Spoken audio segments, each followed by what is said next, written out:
कि हम लोगों को साथियों निराश होने की जरूरत नहीं है। अगर हम लोगों ने राष्ट्रीय स्तर पर संगठित शक्ति का निर्माण करके अगर हम लोगों ने ऐसा अभियान चलाया तो साथियों मैं ये दावे के साथ कह सकता हूं कि इस देश में हमारे महापुरुषों का लक्ष्य जरूर पूरा होगा और SC ST OBC और माइनॉरिटी जितने भी लोग हैं, हम लोगों की जहां जहां पर भी जिस क्षेत्र में भी हम लोगों की साथियों समस्याएं हैं, उन सारी समस्याओं का साथियों समाधान होगा। असफलता एक चुनौती है, इसे स्वीकार करो। क्या कमी रह गई देखो और सुधार करो। जब तक सफल ना हो नींद चैन को त्यागो तुम। संघर्षों का मैदान छोड़कर मत भागो तुम। कुछ किए बिना ही जय जयकार नहीं होती।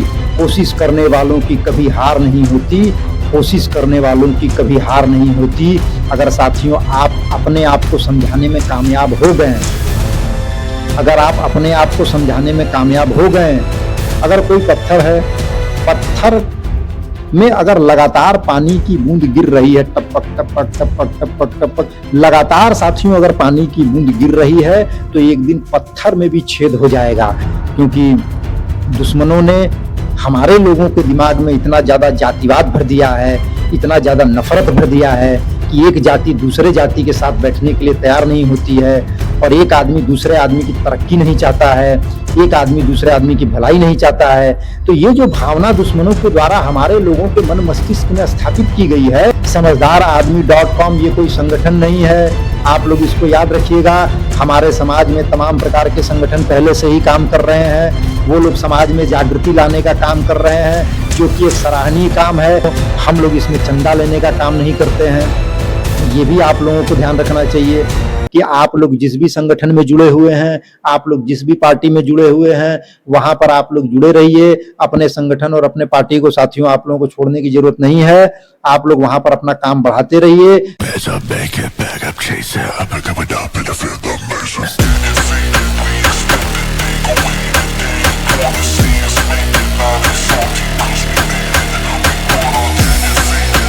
साथियों को जय भीम, जय भारत, जय मूल निवासी, जय संविधान। साथियों मेरा नाम गोपाल साबदी है, जैसा कि आप सभी लोग मुझे जानते हैं। साथियों सबसे पहले मूल निवासी बहुजन समाज में जितने भी महापुरुष पैदा हुए हैं, मैं उन सभी लोगों को एक साथ नमन करते हुए साथियों आज की बात मैं आप लोगों के सामने रखूंगा। साथियों आज का जो विषय है वो विषय है कि निराश होकर मैदान छोड़ने से बहुजन समाज की समस्याओं का समाधान नहीं होगा। साथियों निराश होकर मैदान छोड़ने से बहुजन समाज की समस्याओं का समाधान नहीं होगा, ये आज का विषय है। और आज के इस विषय पर साथियों मैं आप लोगों से कुछ महत्वपूर्ण साथियों चर्चा करना चाहता हूं। साथियों हमारे SC ST OBC में बहुत सारे लोगों ने संगठन बनाकर समाज में जागृति का अभियान चलाया, जिसकी वजह से बड़े पैमाने पर साथियों समाज में जागृति आई है। मगर अब कुछ लोगों को ये लगता है कि अब साथियों इस देश में परिवर्तन नहीं हो सकता है, इसलिए साथियों कुछ लोगों ने सरेंडर कर दिया और कुछ लोग जो है वो मैदान छोड़ने की तैयारी कर रहे हैं। तो साथियों मेरे हिसाब से यह सही नहीं है। साथियों हम लोगों को ये ध्यान रखना चाहिए कि समाज में परिवर्तन तब होगा जब निरंतर समाज में साथियों जागृति का अभियान चलता रहेगा। और जागृति का अभियान चलता रहेगा, लोग जागृत होंगे। जागृत होने के बाद साथियों उन लोगों को हम लोग समझदार बनाएंगे। और जब समझदार लोगों का राष्ट्रीय स्तर पर एक विशाल संगठित शक्ति का निर्माण होगा तो बहुजन समाज यानी SC ST OBC और माइनॉरिटी के सभी प्रकार की साथियों समस्याओं का समाधान होगा। तो इसलिए साथियों बहुत सारे हमारे ऐसे साथी हैं जो लोग अब मैदान छोड़कर वापस जा रहे हैं। उन लोगों को ये लग रहा है कि इस देश में समता, स्वतंत्रता, बंधुता और न्याय पर आधारित समाज व राष्ट्र का निर्माण नहीं हो सकता है। मूल निवासी बहुजन समाज में हमारे जितने भी महापुरुष हैं, उन लोगों ने जो अधूरा लक्ष्य हम लोगों के लिए छोड़ा है वो पूरा नहीं हो सकता है। तो साथियों मैं उन लोगों को ये बताना चाहूँगा कि हम लोगों को साथियों निराश होने की जरूरत नहीं है। अगर हम लोगों ने राष्ट्रीय स्तर पर संगठित शक्ति का निर्माण करके अगर हम लोगों ने ऐसा अभियान चलाया तो साथियों मैं ये दावे के साथ कह सकता हूं कि इस देश में हमारे महापुरुषों का लक्ष्य जरूर पूरा होगा और SC ST OBC और माइनॉरिटी जितने भी लोग हैं, हम लोगों की जहां जहां पर भी जिस क्षेत्र में भी हम लोगों की साथियों समस्याएं हैं, उन सारी समस्याओं का साथियों समाधान होगा। साथियों, हम लोगों को निराश होने की जरूरत नहीं है। हम लोगों को साथियों निरंतर संघर्ष करना है, समाज में जागृति लाना है, समझदारी लाना है। तो साथियों, इसी के साथ कुछ पंक्तियां मैं आप लोगों के सामने साथियों पढ़ना चाहूंगा कि लहरों से डर कर नौका पार नहीं होती, कोशिश करने वालों की कभी हार नहीं होती। लहरों से डर कर नौका पार नहीं होती, कोशिश करने वालों की कभी हार नहीं होती। नन्ही चींटी जब दाना लेकर चलती है, चढ़ती दीवारों पर 100 बार फिसलती है। मन का विश्वास रगों में साहस भरता है, चढ़कर गिरना गिर कर चढ़ना ना अखरता है। आखिर उसकी मेहनत बेकार नहीं होती, कोशिश करने वालों की कभी हार नहीं होती। डुबकिया सिंधु में गोताखोर लगाता है, जा जाकर खाली हाथ लौट कर आता है। मिलते नहीं सहज से मोती गहरे पानी में, बढ़ता दुगना उत्साह इसी हैरानी में। मुट्ठी उसकी खाली हर बार नहीं होती, कोशिश करने वालों की कभी हार नहीं होती, कोशिश करने वालों की कभी हार नहीं होती। असफलता एक चुनौती है, इसे स्वीकार करो। क्या कमी रह गई देखो और सुधार करो। जब तक सफल ना हो नींद चैन को त्यागो तुम, संघर्षों का मैदान छोड़कर मत भागो तुम। कुछ किए बिना ही जय जयकार नहीं होती, कोशिश करने वालों की कभी हार नहीं होती, कोशिश करने वालों की कभी हार नहीं होती। साथियों, ये जो कविता है, इस कविता से साथियों हम लोगों को ये संदेश मिलता है कि अगर इस देश में हम लोगों को अपने लक्ष्य को पूरा करना है तो साथियों हम लोगों को मैदान छोड़कर भागना नहीं है। मैदान छोड़कर भागने वाले लोग परिवर्तन नहीं किया करते हैं।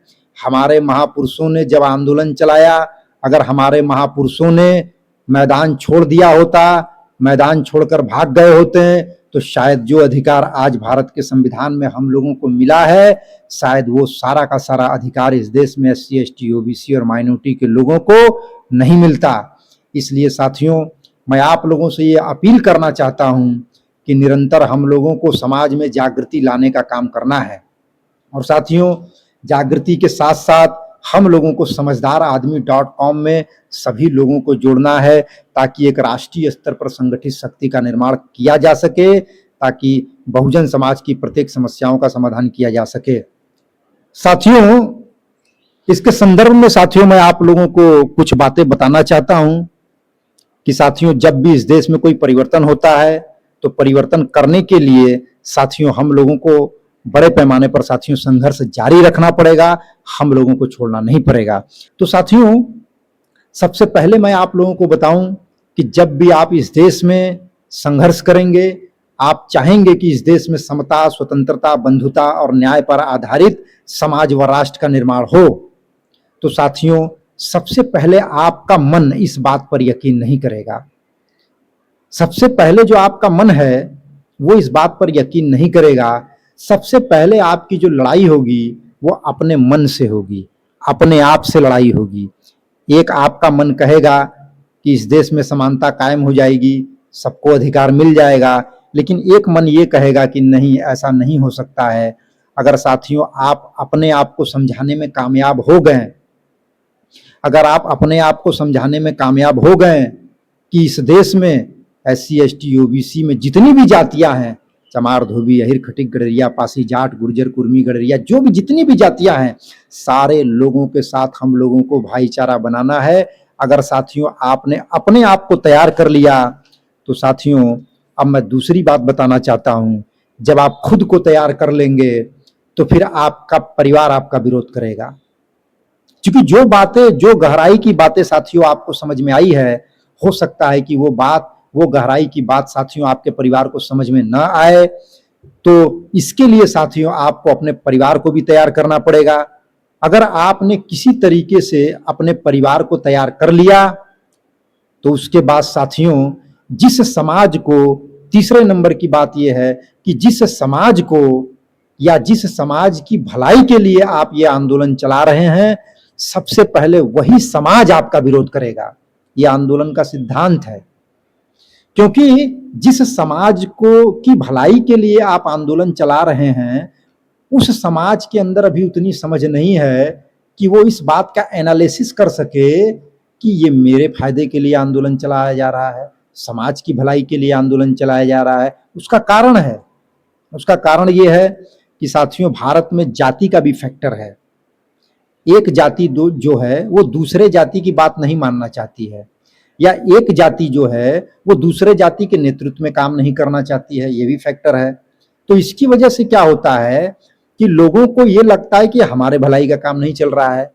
चाहे आपके साहू जी महाराज हों, पेरियार रामास्वामी हो, ज्योतिबा फुल्ले हों, डॉक्टर बाबा साहब अम्बेडकर हों, जितने भी हमारे महापुरुष हैं, आप इतिहास उठाकर पढ़ेंगे तो हमारे ही लोगों ने इन लोगों का विरोध किया। हमारे लोगों को ये पता नहीं था कि ये लोग हमारे लोगों के हित का आंदोलन चला रहे हैं। तो धीरे धीरे साथियों हमारे लोगों को जब ये पता चला कि हमारे ही हित का आंदोलन है, तो बड़े पैमाने पर महापुरुषों के साथ लोग जुड़ने लगे। साथियों आज जो समझदारआदमी.com के द्वारा पूरे भारत में जितनी भी 6,743 जातियां SC ST OBC माइनॉरिटी में हैं, उनको जोड़कर राष्ट्रीय स्तर पर संगठित शक्ति का निर्माण करने के लिए लगातार संघर्ष किया जा रहा है। हो सकता है, ये भी हो सकता है कि हमारे ही SC ST OBC माइनॉरिटी के जाति में से कुछ लोगों को ये लगे कि ये हमारे लिए या हमारे फायदे के लिए, हमारे समाज के फायदे के लिए आंदोलन नहीं चलाया जा रहा है। हो सकता है कि उनको ये लगे, लेकिन साथियों आप लोगों को हार नहीं माननी है, निरंतर अपने लोगों को समझाते रहना है, निरंतर अपने लोगों को समझाते रहना है, निरंतर अपने लोगों को समझाते रहना है। तो निरंतर समझाने की वजह से एक दिन उनके अंदर समझ आएगी। एक उदाहरण मैं आपको बताता हूं। अगर कोई पत्थर है, पत्थर में अगर लगातार पानी की बूंद गिर रही है, टपक टपक टपक टपक टपक लगातार साथियों अगर पानी की बूंद गिर रही है तो एक दिन पत्थर में भी छेद हो जाएगा। उसी तरीके से साथियों हम लोगों को निरंतर अपने समाज के लोगों को समझाने का काम करना है। मैं आपको एक छोटी सी मान्यवर कांसीराम साहब की बात बताता हूँ। मान्यवर कांसीराम साहब के पास कुछ लोग गए और बोले कि मान्यवर साहब हम अपनी बातें लोगों को समझा रहे हैं लेकिन वो समझ नहीं रहे, तो इसके लिए क्या करना चाहिए। तो मान्यवर कांसीराम साहब ने कहा कि इसके लिए तुम्हें दोबारा जाकर उसको समझाना चाहिए। फिर वो लोग दोबारा जाकर उसको समझाएं, फिर नहीं समझा। फिर मान्यवर कांसीराम साहब के पास आए, बोले साहब उनको हमने दोबारा समझाया फिर भी नहीं समझ रहे हैं। तो उन्होंने बोला कि तीसरी बार समझाओ उनको। तो तीसरी बार उसको समझाया गया, फिर भी नहीं समझा। तो मान्यवर कांसीराम साहब ने बोला कि यार देखो, एक अंतिम फार्मूला मैं आपको बता रहा हूं जिसकी वजह से वो आदमी समझ जाएगा। तो लोगों ने बोला ठीक है साहब, वो फार्मूला क्या है। तो मान्यवर कांसीराम साहब ने बोला कि तुम्हें फिर जाके उसको समझाना पड़ेगा। समझाने के अलावा और कोई चारा हमारे पास नहीं है। वर्तमान समय में दुश्मनों ने जातियों के बीच में 6,743 जातियों के बीच में इतना ज्यादा झगड़ा लगा दिया है कि एक दूसरे की लोग बात सुनने के लिए तैयार नहीं है। अगर हम लोगों को इन जातियों को समझाना है तो साथियों केवल मात्र एक उपाय है कि इन लोगों को समझाना पड़ेगा, इन लोगों को समझाना पड़ेगा, इन लोगों को समझाना पड़ेगा। इन लोगों को तब तक समझाना पड़ेगा जब तक ये बात उनको समझ में न आ जाए कि इस देश में समता, स्वतंत्रता, बंधुता और न्याय पर आधारित समाज व राष्ट्र का निर्माण करने से ही बहुजन समाज की समस्त समस्याओं का समाधान होगा, हमारा देश दुनिया के नंबर 1 में जाएगा। ये बात हम लोगों को इनको समझाना पड़ेगा, केवल समझाना पड़ेगा, केवल समझाना पड़ेगा, केवल समझाना पड़ेगा। ये बात आप लोग ध्यान रखिएगा। निरंतर समझाने से एक न एक दिन इन लोगों को जरूर समझ में आएगा, क्योंकि दुश्मनों ने हमारे लोगों के दिमाग में इतना ज्यादा जातिवाद भर दिया है, इतना ज्यादा नफरत भर दिया है कि एक जाति दूसरे जाति के साथ बैठने के लिए तैयार नहीं होती है, और एक आदमी दूसरे आदमी की तरक्की नहीं चाहता है, एक आदमी दूसरे आदमी की भलाई नहीं चाहता है। तो ये जो भावना दुश्मनों के द्वारा हमारे लोगों के मन मस्तिष्क में स्थापित की गई है, इसी कचरे को साथियों हम लोगों को निकालना है। अगर हम लोग इस कचरे को निकालने में कामयाब हो गए तो साथियों बहुजन समाज की सारी समस्याओं का साथियों समाधान हो जाएगा। इसलिए साथियों जिन लोगों ने इस समाज में जागृति का अभियान चला के साथियों लोगों को जागृत किया है, मैं उन लोगों से अपील करना चाहता हूं कि मैदान छोड़ने की जरूरत नहीं है। मैदान छोड़ने से साथियों महापुरुषों का लक्ष्य, उद्देश्य पूरा नहीं होगा। आप लोगों को मैदान में डटे रहना है, आप लोगों को साथियों मैदान में डटे रहना है। और भारत में जितने भी जाति के लोग हैं, जितने भी संगठन के लोग हैं, अलग अलग जाति के लोग हैं, मैं आप सभी लोगों से ये अपील करता हूं कि आप सभी लोग इस देश में राष्ट्रीय स्तर पर भाईचारा का निर्माण करने के लिए, राष्ट्रीय स्तर पर संगठित शक्ति का निर्माण करने के लिए आप लोगों से अपील है कि आप लोग समझदारआदमी.com से जुड़े। समझदारआदमी.com ये कोई संगठन नहीं है, आप लोग इसको याद रखिएगा। हमारे समाज में तमाम प्रकार के संगठन पहले से ही काम कर रहे हैं, वो लोग समाज में जागृति लाने का काम कर रहे हैं, जो कि एक सराहनीय काम है। इसलिए साथियों, हम लोगों ने ये प्लान बनाया कि हम लोग कोई संगठन नहीं बनाएंगे। ये समझदारआदमी.com, समझदारमहिला.com केवल एक ऑनलाइन प्लेटफॉर्म है जिसमें हम अपने सारे लोगों को साथियों इसमें जोड़ेंगे। और दूसरी बात साथियों, हम लोग इसमें चंदा लेने का काम नहीं करते हैं, ये भी आप लोगों को ध्यान रखना चाहिए। हम लोग इसमें चंदा लेने का काम नहीं करते हैं, सबको अपना अपना खर्चा करना है। जिसके हिस्से में जो खर्च आ रहा है सब लोग अपना अपना खर्च करें और एक राष्ट्रीय स्तर पर संगठित शक्ति का निर्माण करें। और तीसरा साथियों, सबसे महत्वपूर्ण बात मैं आप लोगों को अंत में ये बताना चाहता हूं कि आप लोग जिस भी संगठन में जुड़े हुए हैं, आप लोग जिस भी पार्टी में जुड़े हुए हैं, वहां पर आप लोग जुड़े रहिए। अपने संगठन और अपने पार्टी को साथियों आप लोगों को छोड़ने की जरूरत नहीं है, आप लोग वहां पर अपना काम बढ़ाते रहिए। लेकिन उसके बावजूद भी समझदारआदमी.com में जुड़कर सारे लोगों को, पूरे बहुजन समाज के लोगों को, पूरे भारत के जो बहुजन समाज के लोग हैं, वो इस प्लेटफॉर्म से जुड़ के साथियों हम लोग राष्ट्रीय स्तर पर संगठित शक्ति का साथियों निर्माण करेंगे, ताकि हम लोग मिलजुल कर इस देश में जो SC ST OBC माइनॉरिटी के लोगों की समस्याएं हैं उसका हम लोग हमेशा के लिए समाधान करें। और ये लड़ाई साथियों बहुत पुरानी है, लेकिन अब ये लड़ाई साथियों हम लोगों को जीते जी पूरा करना है। अब हम लोग किसी भी कीमत पर आने वाली पीढ़ी को ये लड़ाई छोड़कर नहीं जाने वाले हैं। हम लोगों को जीते जी इस लड़ाई को जीतना है, हमें अपने महापुरुषों के लक्ष्य को पूरा करना है। जल्दी से जल्दी साथियों, जितनी जल्दी हम लोग आपस में भाईचारा बनाएंगे, आपस में हम लोग लड़ाई झगड़ा बंद करेंगे, आपस में ऊंच नीच की भावना खत्म करेंगे, जितनी जल्दी हम लोग मानवता को अपनाएंगे, आपकी भी तरक्की होगी, आपके परिवार की भी तरक्की होगी, आपके समाज की भी तरक्की होगी और आपके देश की भी तरक्की होगी। ये बात साथियों हम लोगों को ध्यान रखना है। इसलिए साथियों, आज के इस मौके पर आप लोगों ने मेरी बात को ध्यान से सुना, इसके लिए आप सभी लोगों का आभार, धन्यवाद। जय भीम, जय भारत, जय संविधान, जय मूल निवासी।